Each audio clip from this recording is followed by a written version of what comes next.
Hola, me llamo Pere Inglés. Te doy la bienvenida al Obrador de Literatura.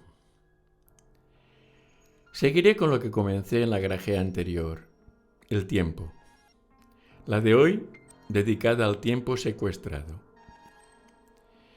Vimos cómo, tras el giro copernicano que se produjo al cambiar aquella sociedad feudal regida por monarquías absolutas por una de libre mercado y democracia liberal, al llegar la primera mitad del siglo XX, se desencadenaron las dos guerras mundiales, la Revolución Rusa y la Guerra Civil Española. Total, la muerte y la destrucción se adueñaron del mundo como no se había visto hasta entonces. Las dos ideologías totalitarias, el fascismo y el comunismo, no solo impulsaron aquel delirio de sangre y destrucción, sino que dejaron una huella catastrófica en el plano psíquico. El maniqueísmo moral, lo que significaba el fin de la tragedia. Fíjate, Sófocles en su tragedia Antígona nos narra cómo se enfrentaron Creonte y Antígona. Creonte defendía los deberes y los derechos de los dirigentes de la ciudad, y Antígona los derechos también legítimos del individuo frente a los gobernantes. En esa tragedia se inspiró Hegel para reflexionar a propósito de lo trágico. Dos antagonistas enfrentados, cada uno esgrime su verdad parcial y relativa, pero que considera en sí misma totalmente justa. Para triunfar, cada uno ha de derrotar por completo al adversario. Los dos vistos así serán justos, por una parte, y culpables por la otra. Gracias a la tragedia, los humanos vimos que había que evitar tener, ante los grandes conflictos, una visión simple e ingenua de lucha del bien contra el mal. Poder ver los grandes conflictos a la luz de la tragedia permite comprender que hay una verdad parcial frente a otra también parcial. Pero ese sentido trágico nos fue robado. Hitler y Stalin, o el nazismo y el comunismo, fueron los que impusieron una concepción maniquea que todavía perdura, máxime en las redes sociales, con sus mensajes breves y categóricos que eliminan el matiz y no permiten una visión compleja. Lo trágico ya no está. Lo hemos perdido y ese es hoy nuestro castigo. Tras el empacho de sangre y desolación del siglo XX se tomó un nuevo rumbo. Ese nuevo rumbo ya se había empezado a dibujar en la crisis del 29. Para salir de ella se ofrecían dos vías. La de los liberales, encabezados por Friedrich Hayek, que proponía la vieja receta liberal: austeridad, es decir, moderación en el gasto, trabajo duro y ahorro. Y en el centro un verbo: producir. Era la continuación de las ideas que fueron desarrollándose desde John Locke hasta Adam Smith y que se formalizan en la llamada escuela austríaca. Ideas que pregonaban la libertad económica justamente porque creían que era la única manera de sacar a los pobres de la miseria y que el libre comercio internacional favorecería el desarrollo de la civilización y promovería la paz. Para ellos, el mercado es un lugar de sociabilidad en que cada uno busca su propio interés y a la vez está contribuyendo, aún sin proponérselo, al bienestar general. La otra vía era la de los socialdemócratas, liderada por John Maynard Keynes, que proponía inversión con dinero del Estado, es decir, dinero sustraído a los ciudadanos, mayor gasto, no eludir ni temer el endeudamiento, ni los particulares ni el del Estado. Todo ello en torno a un verbo central: consumir. Se impuso esta alternativa y los países llamados del primer mundo marcharon en esta dirección. Como en la grajea anterior, volveré a recurrir a Zabalita, de Mario Vargas Llosa. En Conversación en la Catedral, cuando se pregunta en qué momento se había jodido el Perú. Y lo haré para preguntarme cuándo se jodió nuestra sociedad occidental. Desde muy antiguo, el ser humano ha aplicado un mecanismo bastante necio, pero funcional, para aliviar su frustración y dirigir la consiguiente agresividad. Es el llamado chivo expiatorio o también cabeza de turco. El mejor amigo del hombre no es el perro, es el chivo expiatorio. Consiste en crear algo que sea depositario de la culpa de nuestros males. Hoy se emplea mucho para ese fin el llamado neoliberalismo. Verás, esa palabra maldita es un latiguillo, un lugar común investido para muchos de la culpa de todos los males. Fidel Castro dijo que era el sinónimo de genocidio, y Manuel Chávez que equivalía a camino del infierno. Pero vamos a ver de dónde procede, cómo se originó. Alexander Rustow, un prestigioso sociólogo y economista alemán de orientación socialista, al ver la ineficacia de las recetas socialistas para conseguir prosperidad, que se había puesto especialmente de manifiesto en el desastre económico de la Unión Soviética, en 1932 propuso lo que él llamó una tercera vía entre el socialismo y el liberalismo. Vio cómo el socialismo, es decir, la economía planificada, conducía a la pobreza creciente y finalmente al colapso. Por otra parte, supuso que el liberalismo a ultranza, es decir, el mercado libre sin límites, llevaría a las desigualdades más insostenibles. Por tanto, propuso una tercera vía y la llamó neoliberalismo.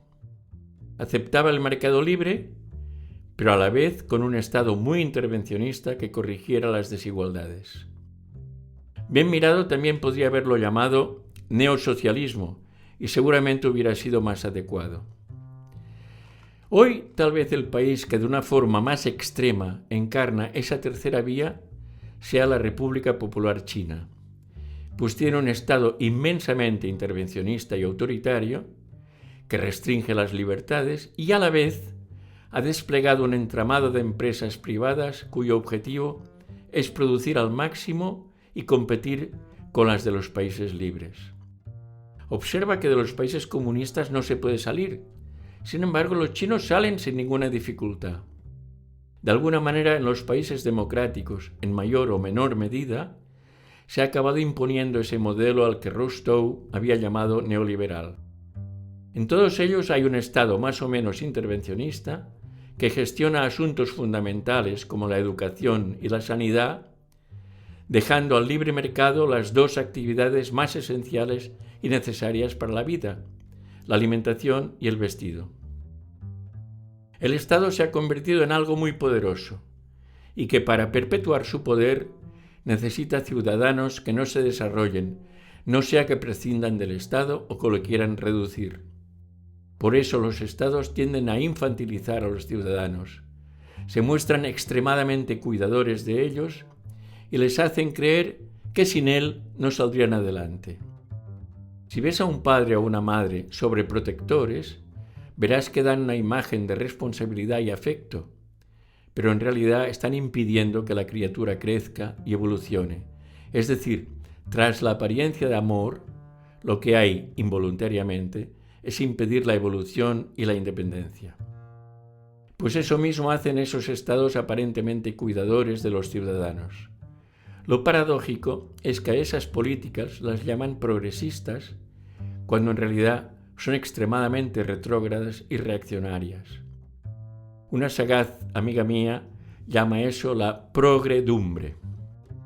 El ser humano va desarrollándose como especie del mismo modo que lo hace un individuo, cubriendo etapas.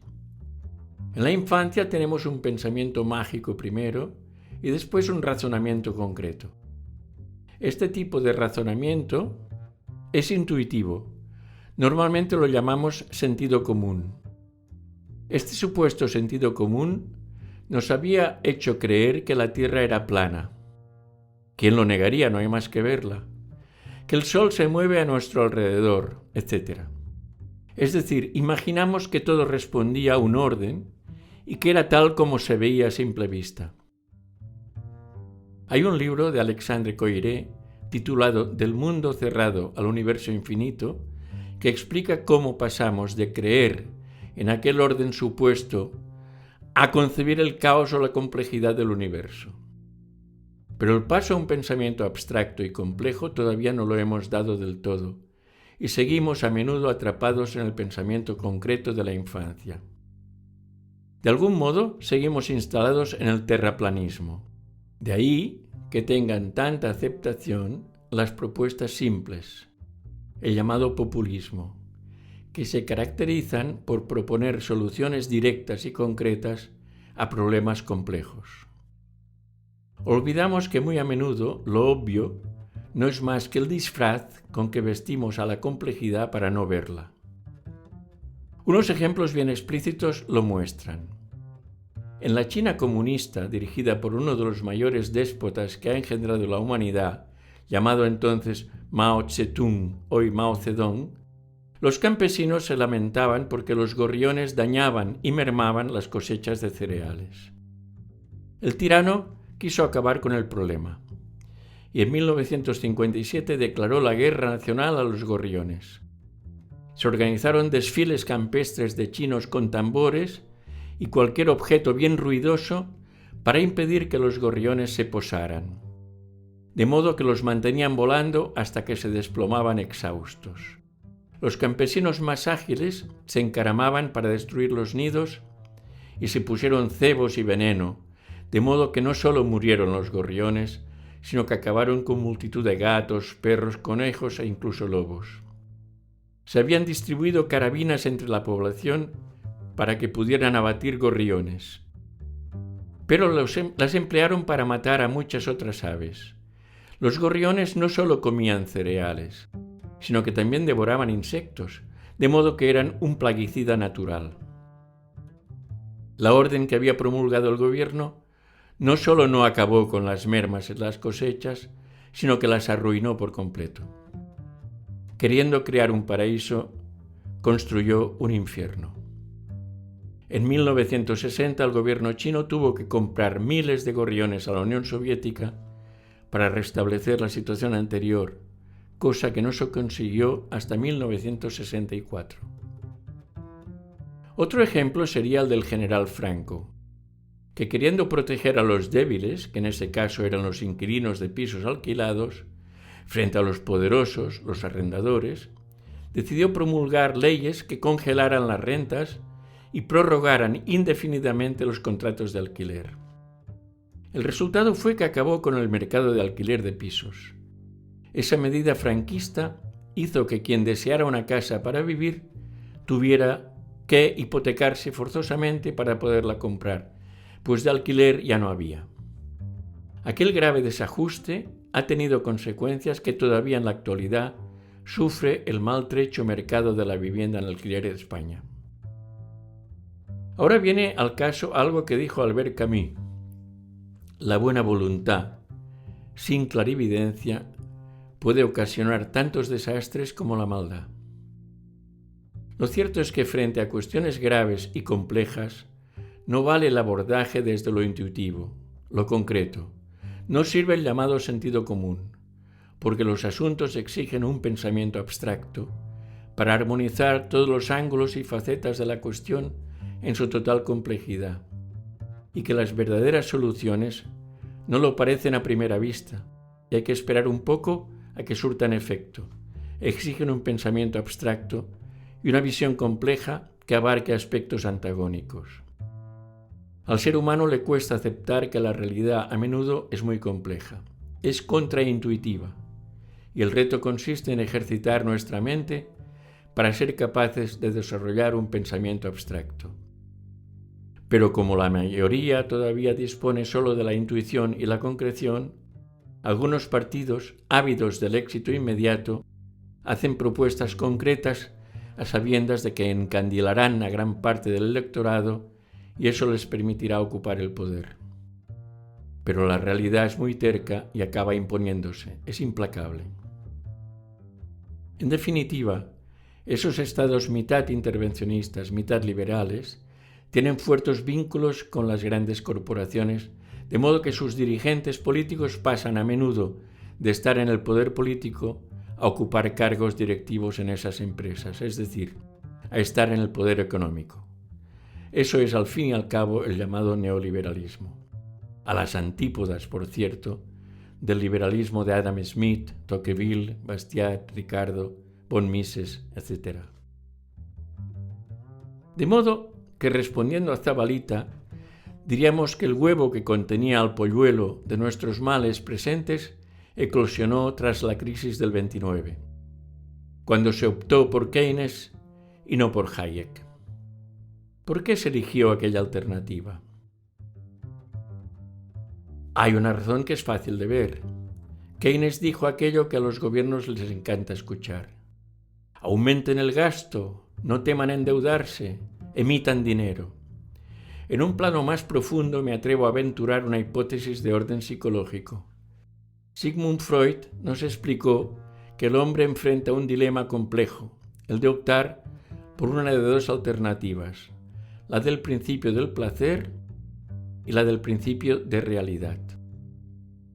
La primera nos impele a satisfacer de inmediato un deseo o una necesidad sin tener en cuenta las consecuencias a medio o largo plazo.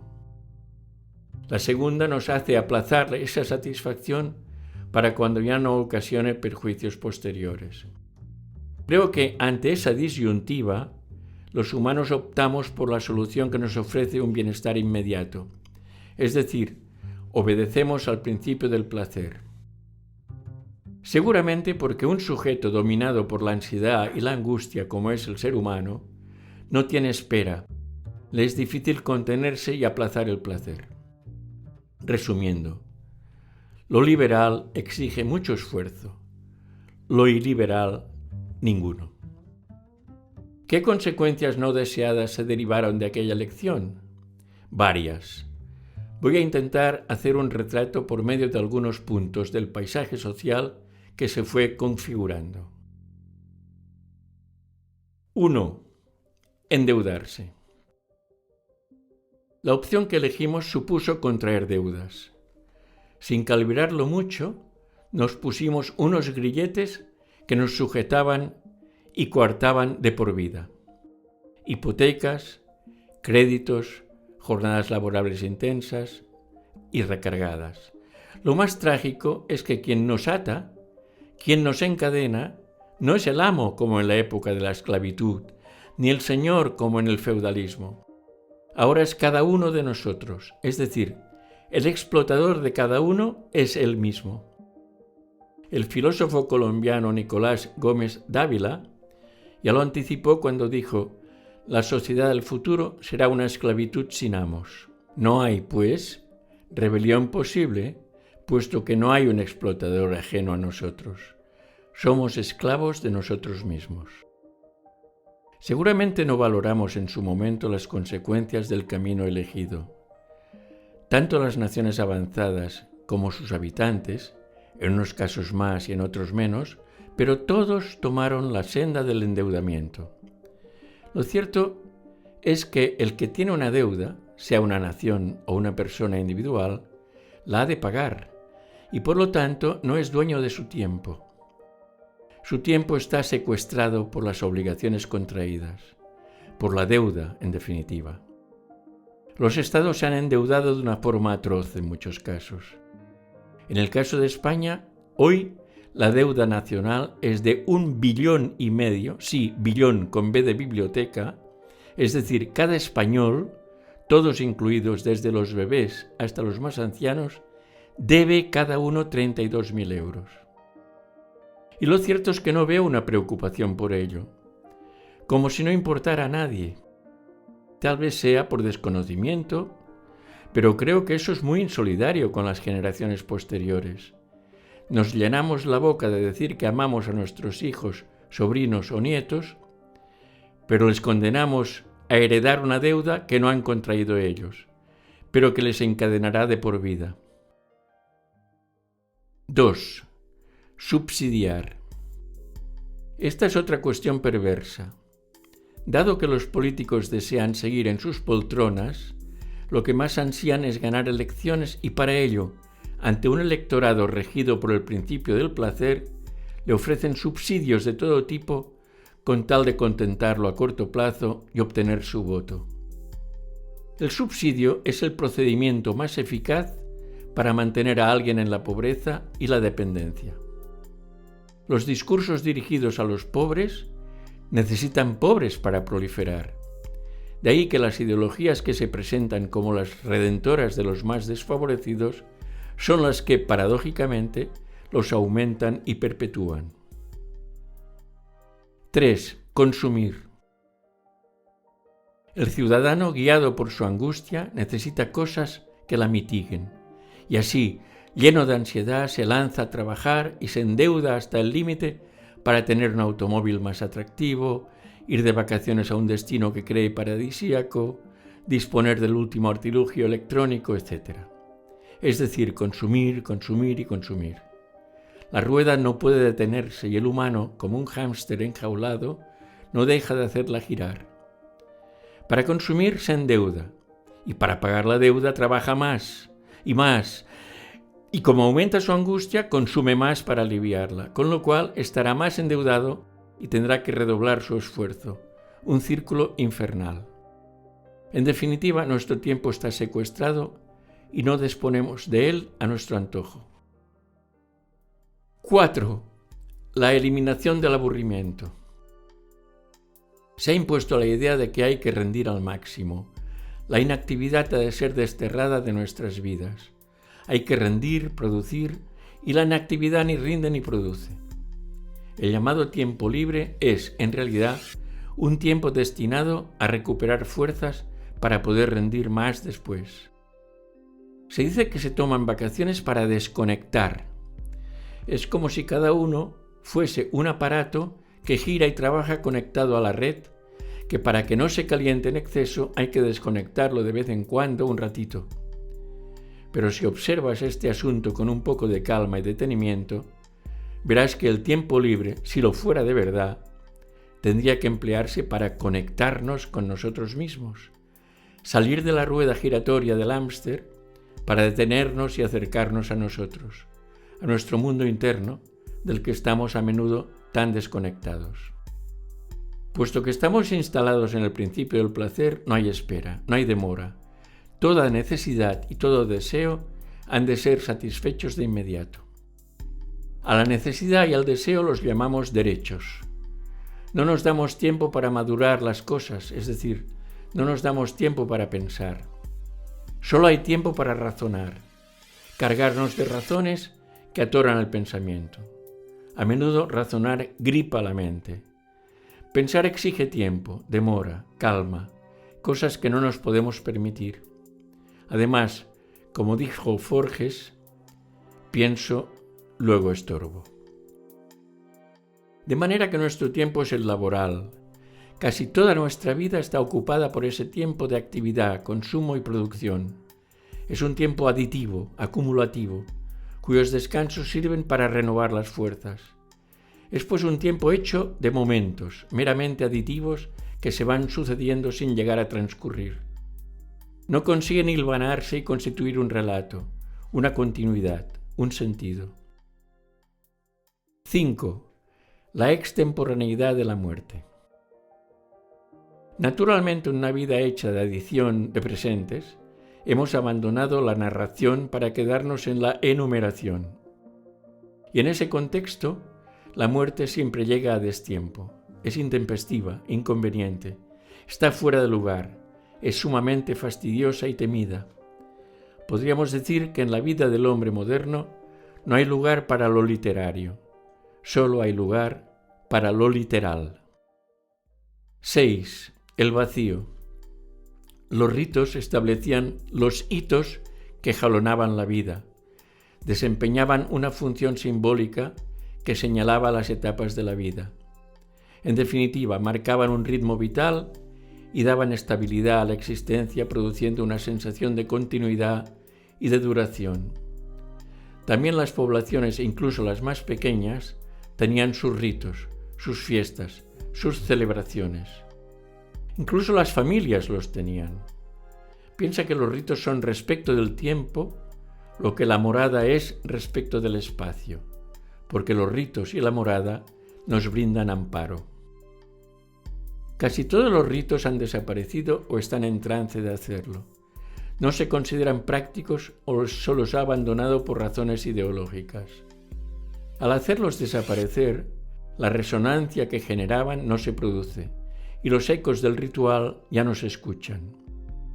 El consiguiente silencio y sensación de vacío que queda hay que llenarlo con ruido.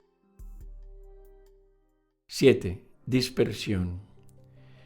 Para llenar ese vacío nos sumergimos en una cascada de datos e informaciones que son ruido, puro ruido para no escuchar el silencio aterrador.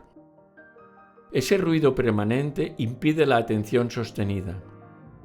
Observa, por ejemplo, que en la enseñanza infantil se ha renunciado al aprendizaje memorístico, se lo ha desvalorizado y precisamente ese aprendizaje es el que permite al niño centrar y estabilizar la atención y darle seguridad, puesto que se trata de aprender por repetición y conseguir una atención sostenida que predispondrá en el futuro a la contemplación. Hoy vemos que el sujeto adulto no puede concentrarse en nada. Solo admite mensajes breves y fugaces. Ese tipo de mensajes favorece las dicotomías bueno-malo, blanco-negro, es decir, lleva a la simplificación, a la supresión de matices, al radicalismo y, en definitiva, a mantener al individuo en la inmadurez perpetua. El poeta catalán Salvador Espriu, en su obra Primera Història d'Ester, dice: «Penseu que el mirall de la veritat s'esmicula a l'origen en fragments petitíssims, i cada un dels trossos recull tanmateix una engruna d'autèntica llum». Que traducido sería: pensad que el espejo de la verdad se hizo trizas en el origen y cada uno de los fragmentos recoge, sin embargo, una pizca de auténtica luz. Es decir, que no hay verdades absolutas como pregonan las ideologías. 8. Las redes. Ahora vivimos en las redes sociales. Ese es nuestro hábitat. Ello nos permite estar conectados, pero no vinculados, puesto que la red no es habitable, solo es navegable. Se ha eliminado la aldea, el lugar compartido antaño con el vecindario, y surge la necesidad de llenar esa carencia, de ahí que estén volviendo los localismos fundamentalistas, excluyentes, nada hospitalarios, beligerantes. Esos movimientos identitarios emergentes ofrecen un nosotros para rellenar al yo pobre y desvalido. Es decir, el yo es ahora un nosotros. Y el sujeto se identificará diciendo soy Tutsi o soy Hutu, etc. Es decir, adopta una identidad colectiva. 9. La eliminación de los límites. Actualmente, como ya he dicho, predomina el narcisismo. Ese narcisismo se simbolizó en el eslogan del candidato Obama, Yes, we can, que luego copió un grupo político nacido en España, Podemos, cuyo nombre expresa un narcisismo casi delirante que se satura de positividad y niega los límites. A los niños no se les ponen límites, porque los padres no saben hacerlo. Creen que eso no hará felices a los niños, y puesto que aman a sus hijos, los quieren bien felices y no les ponen límites. Eso tiene muy mal augurio, porque alguien que crece sin conocer los límites será sin duda una persona frustrada, porque la realidad es muy terca y los límites existen. Estamos pues creando un mundo de seres frustrados. Inquietante, pues la frustración genera agresividad, y esta es la semilla de la violencia. Aparecen episodios de violencia de todo tipo: pacientes atacando a médicos, alumnos a profesores, hijos a padres, ciudadanos a policías, hombres a sus parejas, en definitiva, una violencia creciente que nos desconcierta y que no sabemos cómo atajar, puesto que la causa profunda no está a la vista. El narcisismo, además, elimina la resonancia.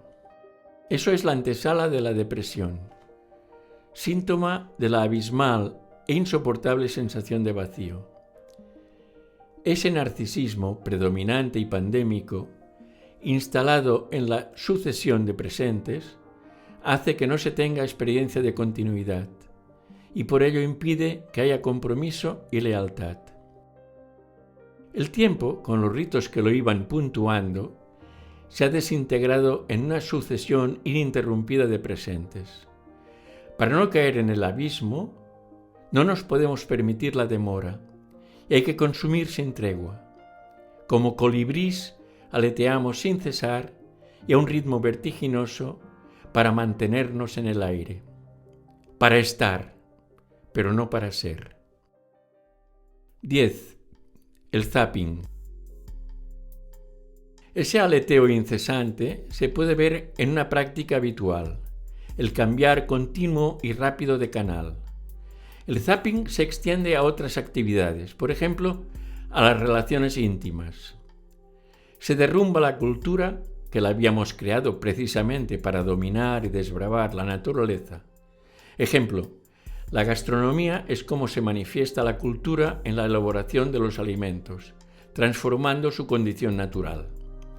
Otro ejemplo, el erotismo es lo que la cultura creó para canalizar y dar una nueva calidad al impulso sexual. Hoy el erotismo cede el paso a la sexualidad, es decir, la cultura es apartada por la natura. El erotismo, que es como comer con cubiertos, hace mutis para que ocupe la escena la sexualidad, que es como comer con los dedos. Es el triunfo de la pornografía frente al erotismo. Disponemos de aplicaciones informáticas en que cada uno puede establecer citas como quien hace zapping y así ir cambiando rápida y constantemente de pareja sexual. Una sucesión de contactos insustanciales que en definitiva no hacen más que ampliar el vacío. Eso ha alcanzado el paroxismo con la consideración de la práctica sexual como deporte hasta el extremo de organizarse en Göteborg, Suecia, un campeonato mundial de sexo. 11. Lo serial. La vida con sus ritos de pasaje era como una obra teatral. En ella se sucedían las escenas. Los cambios de escenario se hacían por medio de las interrupciones de los entreactos.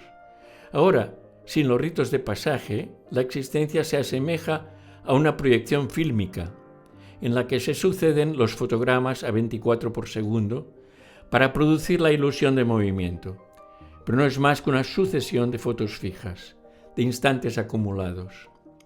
Observa que nos estamos haciendo selfies continuamente, autofotos, que son expresión del narcisismo. No necesito un tú para tener mi foto, me la haré yo mismo.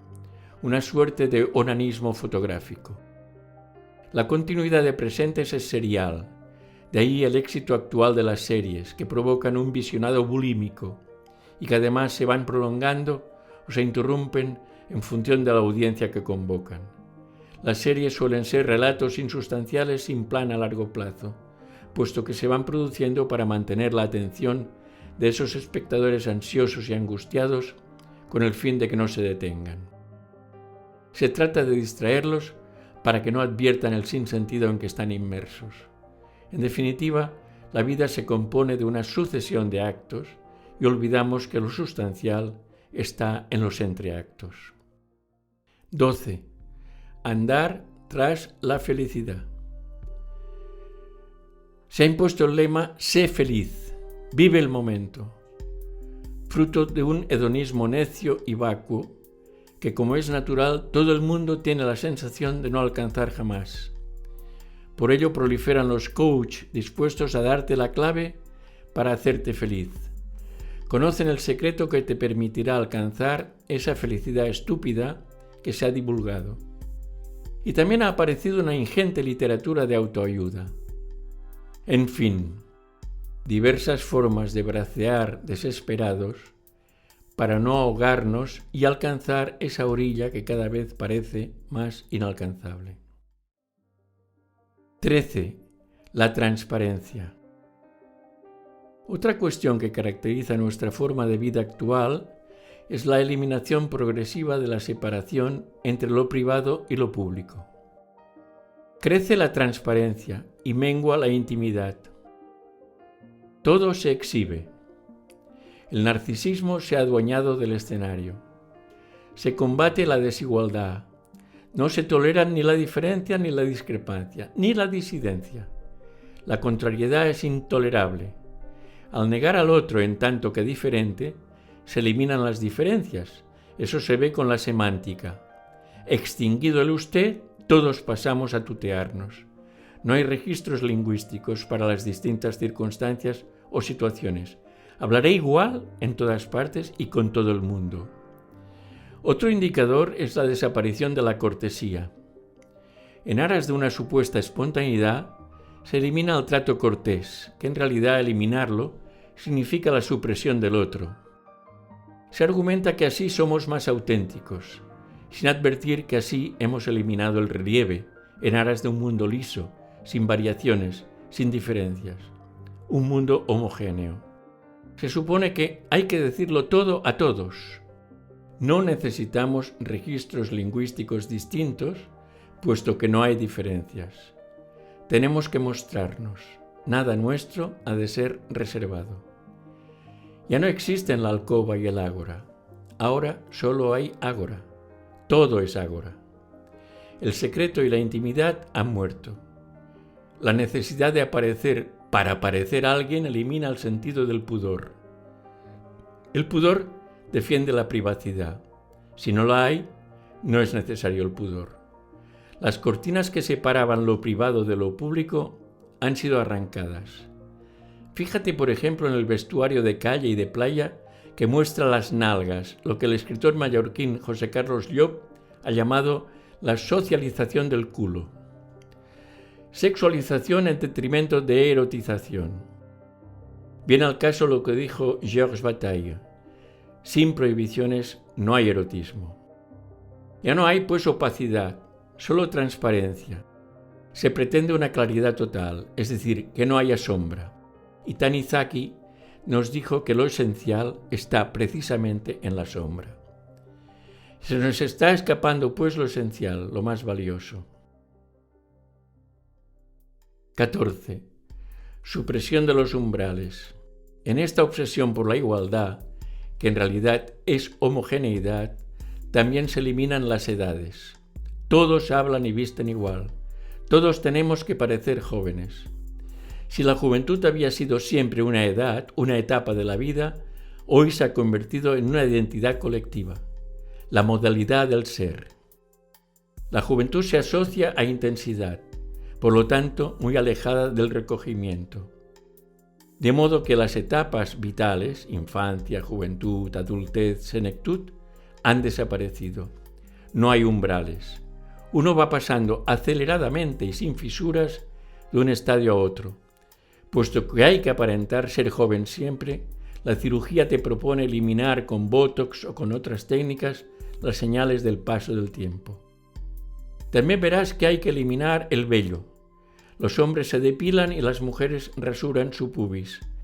Creen ser más atractivos con una apariencia infantil. Muchos practican ejercicios gimnásticos rigurosos y constantes, no por razones de salud, sino para perpetuar una juventud y un vigor que inevitablemente se acabarán perdiendo. Recuerdo ahora lo que dijo la sin par actriz Ana Magnani: déjenme todas las arrugas, no me quiten ni una, he tardado una vida en conseguirlas.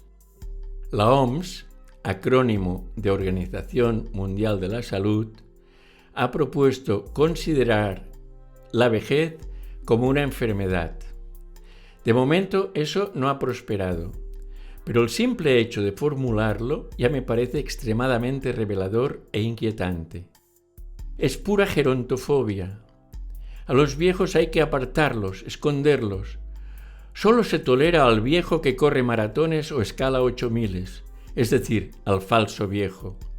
Al viejo de verdad, el que se desorienta, que se olvida de abrocharse la bragueta, que va despacio, lo alejamos, no queremos verlo, tal vez porque es el espejo que revela con nitidez nuestro futuro, y eso es demasiado doloroso. Mejor no verlo. Que los cuiden otros y, si es posible, fuera del escenario, entre bambalinas. Pero queramos o no, envejecemos. Esto es insoslayable. Lo grave es que lo hacemos sin hacernos mayores. Envejecemos sin dejar de ser jóvenes, lo cual no solo es grotesco, sino que impide que creemos nuestro relato existencial. Y si no hay relato, tampoco hay clausura. Todo relato tiene un final y se dirige hacia él. Recordemos ahora aquella frase francesa que dice «Tous les matins du monde sont sans retour», es decir, todas las mañanas del mundo no tienen vuelta atrás. Cada mañana es un regalo de la vida que abre la puerta a un nuevo día, con sus particularidades, vivencias, rutinas y novedades. Y a la vez es un peldaño más en nuestro deterioro y hacia nuestro destino final, la muerte. Poder sentir esta ambivalencia entre vida nueva y muerte es lo que puede permitirnos vivir con plenitud y construir nuestro propio relato. Pero como ya no hay relato, el punto final, la muerte, nos desconcierta y nos asusta, pues se convierte en una amenaza. De este modo la muerte es inoportuna, intempestiva, inasumible y aterradora. Ante la muerte que se vislumbra en el horizonte, sea por edad o por enfermedad, solemos ofrecer al moribundo lo contrario de lo que necesita, que sería darle consuelo, es decir, que pueda estrechar lazos con amigos y familiares, estar consciente, que no se sienta una carga muy pesada para los otros, que tenga la sensación de que su vida está completa, compartir recuerdos, establecer el legado, ofrecer objetos queridos, asegurarse de que los seres amados estarán bien y morir en casa acompañado. Vienen al caso ahora unas palabras de Sigmund Freud. La ciencia moderna aún no ha producido un medicamento tranquilizador tan eficaz como lo son unas pocas palabras bondadosas. Y yo añadiría una escucha cálida, atenta y acogedora, en definitiva, el consuelo. No hemos dispuesto un lugar para la muerte, no queremos verla. Hemos minimizado el ritual de la muerte, lo hemos reducido a la mínima expresión. No hay espacio para la tristeza y el dolor, no podemos compartirlos. Ya no se lleva luto, incluso se extiende la costumbre de aplaudir en los funerales. ¿A qué se aplaude? 15. Algofobia. Otra característica actual muy inquietante es la aversión y el miedo al dolor, la algofobia. No se admite el sufrimiento y disminuye la tolerancia al dolor. Evitamos no solo el dolor físico, sino también el emocional. El dolor en realidad es un mensaje que si le prestamos atención nos puede ayudar a entender la realidad. Como hemos visto, nos regimos por el principio del placer. Orillamos el principio de realidad porque exige renuncia. Y la renuncia es un dolor provisorio. De la algofobia deriva la tanatofobia. Ambas se expresan por la obsesión por no envejecer y el anhelo secreto de que un día consigamos evitar la muerte. A ese propósito, te he escogido un breve relato de un excelente escritor especializado en cuentos de ciencia ficción. Se trata de José B. Adolf, nacido en 1933 en Stuttgart, Alemania, y afincado en el Perú desde los 5 años. Murió en Lima en 2008. El cuento elegido es Nosotros no.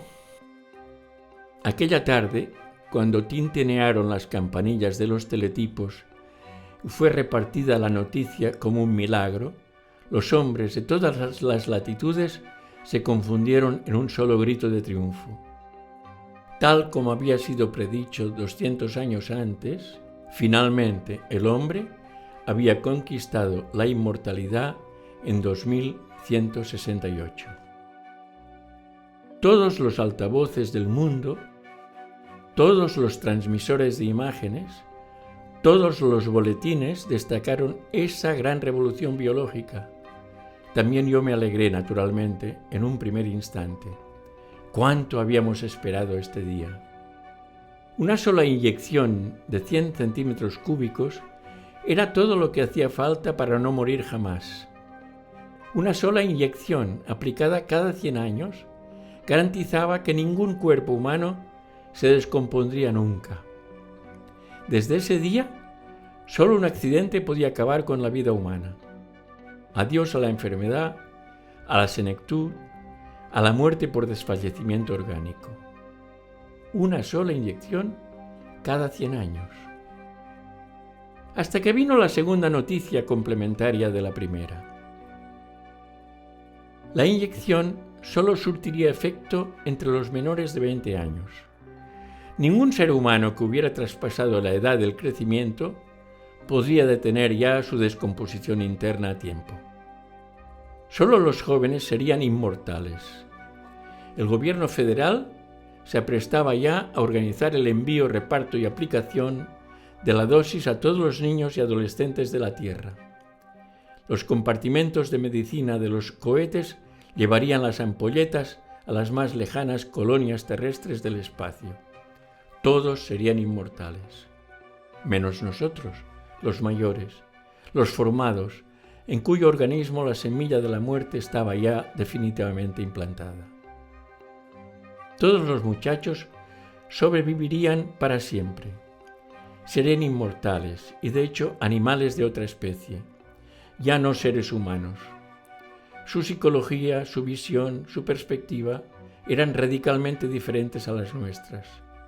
Todos serían inmortales, dueños del universo para siempre, libres, fecundos, dioses. Nosotros no. Nosotros, los hombres y mujeres de más de 20 años, éramos la última generación mortal.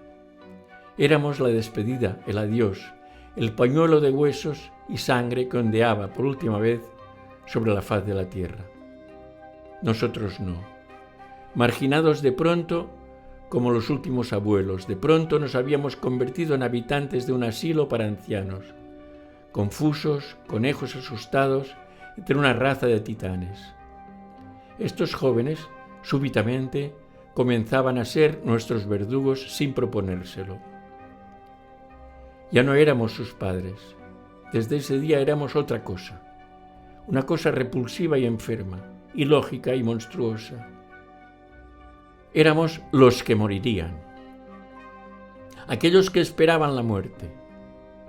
Ellos derramarían lágrimas ocultando su desprecio, mezclándolo con su alegría, con esa alegría ingenua con la cual expresaban su certeza de que ahora sí, todo tendría que ir bien. Nosotros solo esperábamos. Los veríamos crecer, hacerse hermosos, continuar jóvenes y prepararse para la segunda inyección, una ceremonia que nosotros ya no veríamos, cuyo carácter religioso se haría evidente. Ellos no se encontrarían jamás con Dios. El último cargamento de almas rumbo al más allá era el nuestro. Ahora, ¿cuánto nos costaría dejar la tierra? ¿Cómo nos iría carcomiendo una dolorosa envidia? ¿Cuántas ganas de asesinar nos llenaría el alma desde hoy y hasta el día de nuestra muerte? Hasta ayer, cuando el primer chico de 15 años, con su inyección en el organismo, decidió suicidarse. Cuando llegó esa noticia a nosotros, los mortales, comenzamos recientemente a amar y a comprender a los inmortales, porque ellos son los pobres renacuajos condenados a prisión perpetua en el verdoso estanque de la vida, perpetua, eterna. Empezamos a sospechar que dentro de 99 años, el día de la segunda inyección, la policía saldrá a buscar a miles de inmortales para imponérsela. Y la tercera inyección, y la cuarta, y el quinto siglo y el sexto, cada vez menos voluntarios, cada vez más niños eternos que implorarán la evasión, el final, el rescate. Será horrenda la cacería, serán perpetuos miserables. Nosotros no. Después de este cuento, solo se me ocurre decirte lo que escribió al respecto el poeta clásico Píndaro. No ansíes, alma mía, la vida inmortal, mas agota el camino de lo posible. Te dejo. Hasta la próxima.